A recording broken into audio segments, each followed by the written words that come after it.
నకిలీ మద్యం తయారు చేయించి ప్రభుత్వంపై కుట్ర చేయాలనుకున్న జోగి రమేష్ బ్రదర్స్ కు బెయిల్ వచ్చేసింది. కానీ ఆయన జైలు నుంచి విడుదల కాలేరు. ఇబ్రహీంపట్నం కేసులోనే ఆయనకు బెయిల్ వచ్చింది. ములకల చెరువు కేసులో ఆయనకు ఇంకా బెయిల్ రావాల్సి ఉంది. ఆ కేసులోనూ బెయిల్ వస్తే ఆయన విడుదలవుతారు. అయితే ఆయనపై చాలా కేసులు పెండింగ్ లో ఉన్నాయి. అగ్రిగోల్డ్ భూముల్ని కొట్టేసిన కేసు నుంచి చాలా కేసులు అటకపై ఉన్నాయి. వాటిలో ఏమైనా తెరపైకి తీసుకొస్తారా లేదా అన్నది పోలీసుల ప్లాన్ పై ఆధారపడి ఉంటుంది. గత నవంబర్ లో జోగి రమేష్ ను పోలీసులు అరెస్ట్ చేశారు. నకిలీ మద్యం కేసు బయటపడినప్పుడు అద్దేపల్లి జనార్దన్ రావును సౌత్ ఆఫ్రికా నుంచి రప్పించి అరెస్ట్ చేశారు. అద్దేపల్లి బ్రదర్స్ తో కలిసి వైసీపీ హయాంలో నకిలీ మద్యం వ్యాపారాన్ని జోగి రమేష్ చేశారు. కొత్త ప్రభుత్వం వచ్చిన తర్వాత వారిని పట్టించి ప్రభుత్వంపై తప్పుడు ప్రచారం చేయాలనుకున్నారు.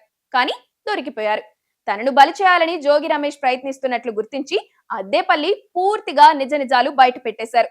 దీంతో జోగి బ్రదర్స్ ఇరుక్కుపోయారు. జోగి రమేష్ జైలుకెళ్లినా వైసీపీ నేతలు పట్టించుకోలేదు.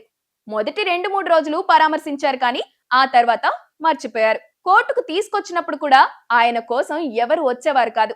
జగన్ రెడ్డి కోసం జైలుకు పోయినా తనను పట్టించుకోవడం లేదని ఆయన మదన పడుతున్నట్లుగా వైసీపీ వర్గాలు చెబుతున్నాయి. అయితే ఆయనకు జగన్ దగ్గర ఉండటం మినహా మరో మార్గం అయితే కనిపించడం లేదు.